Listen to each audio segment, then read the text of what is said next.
day, televiewers. I am Doannie Juan from Aka Elementary School, your teacher presenter for today. Today, we're going to talk about evaluative word choices to detect biases and propaganda devices used by speakers. So let's start. Let us have a guessing game if it is a fact or an opinion. So let's think about it. The heart pumps blood to all parts of the body. Is it a fact or an opinion? Very good. It is a fact. Next one is, Red Bake Shop sells the best tasting cakes in the Philippines. Fact or opinion? You are correct. It's an opinion. Most people prefer to use Facebook than Twitter. Fact or opinion? Correct. It's an opinion. For the next one, Isko Moreno is the best mayor Manila has ever had. Fact or opinion? You got it right. It's an opinion. Next, public storm warning signals are raised to warn the public of incoming weather disturbances. Fact or opinion? Good job. It's a fact. For the last one, I believe that Oppo phones are more durable than Vivo phones. Fact or opinion? You are right. It's an opinion. So now, you know already how to distinguish fact from opinion. It has something to do with our lesson for today. So, let's talk about propaganda. What is a propaganda? Propaganda is used as a way to manage public opinions. Propaganda refers to the spreading of information, ideas, or rumor. So there are propaganda techniques which are commonly used. The first one is bandwagon. It is persuading other people to do something by letting them know others are doing it. You are attracted to use a product or join an activity because they want you to think that everyone is doing or using it. For example, when a brand claims that more people are using or recommending it by using a data like percentage or ratio, that is a bandwagon propaganda.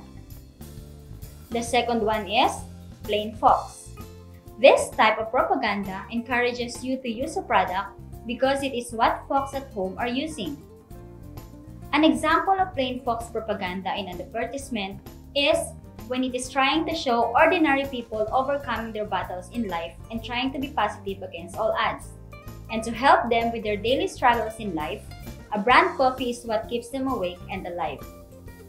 The third one is testimonial, wherein one is convinced to use a product because it is endorsed by a well-known personality. This is probably the most common propaganda technique in the advertising world. Audience subconsciously associates the image and identity of famous celebrity with the brand or product they are endorsing, believing that if a product was actually tested by these famous personalities, it must be a good try. The fourth one is glittering generality, wherein one gives in because they are overwhelmed by vague, sweeping statements that usually comes in slogans or simple catchphrases.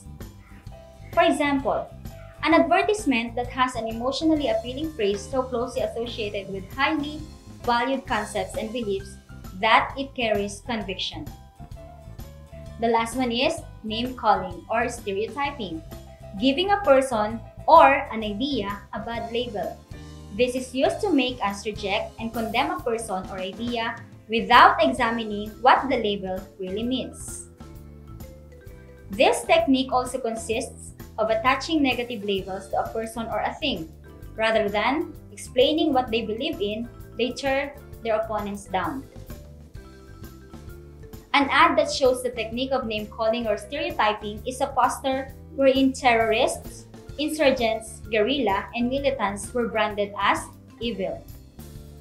Another example is an advertisement that named the rival brand, showing how better their product is than their competitor. Now, you know the different propaganda techniques. When you hear only one side of a story, it often leads you to a biased information. This could prevent you in getting the truth. So, here are the tips on how to detect biases used by speakers. What is bias?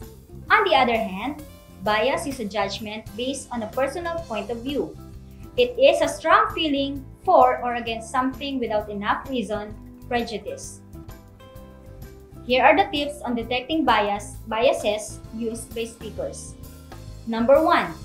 Listen to the report critically. Number 2. If that is a news report, listen to the headline carefully. Number 3. Ask yourself if the report helps or hurts anyone. Number 4. Look for exaggerated or colorful language. And number 5.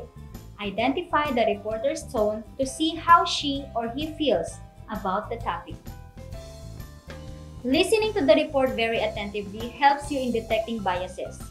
If the speaker is trying to influence your feeling or emotion to favor one side over the other, it is usually biased.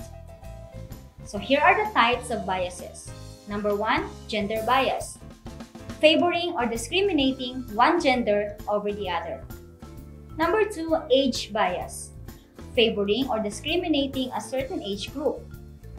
Number 3, religion bias. Favoring or discriminating one religious affiliation. Number 4, race bias. Favoring or discriminating a certain race or ethnic group. Number 5, derogatory words and stereotype. This is a use of words that labels a person. Number 6, bias in statistics or crowd counts. To make a disaster seem more spectacular, numbers can be inflated. 7, bias in photos, captions, and camera angles. Some pictures flatter a person. Others make the person look unpleasant. And for number 8, bias in news. News story is influenced by the attitudes and background of its interviewers, writers, photographers, and editors. These biases will lead us to discrimination. To sum it up, let us remember that propaganda is used to promote a one-sided argument aimed at winning people over to a certain cause or belief. And bias is writing which is slanted toward one opinion. Let us now test what you have learned. Number 1. A little boy who could be anyone is advertising Oreo. What technique is being used? Yes, the answer is letter B, plain false. Number 2. Propaganda techniques are used as blank. What is the answer? Correct. The answer is letter A, a way to manage public opinion. Number 3. I am Michael Jordan and I wear Hanes boxer briefs. What technique is this? Very good. The answer is letter C, testimonial. Number 4. My opponent is a flip-flop man who cannot make up his mind. He changes mind with the breeze. What propaganda technique is used? You are correct. The answer is letter A, name calling. Number 5. If you try to turn people against another person by calling that person a loser, what propaganda techniques are you using? You are right. The answer is letter A, name calling. Number 6. Male engineering students are better than their female counterparts. This statement is an example of which type of bias? Yes, the answer is letter B, gender bias. Number 7. The Americans are more beautiful than the Asians. What type of bias is this? The answer is letter B, race bias. Number 8. Which of the following statements is biased? Correct. The answer is letter B. Men are good in mathematics while women are good in language. Number 9. Why do we need to avoid any form of biases? You are correct. The answer is letter C. Bias leads to discrimination and no one wants to feel discriminated. And for number 10, if your employer refuses to allow you to do a training course because he thinks you are too old but allows younger colleagues to do the training, what type of bias is this? Very good. The answer is letter C, age bias. Congratulations! I hope you learned from today's lesson. This is Doannie Juan from Aka Elementary School. Goodbye!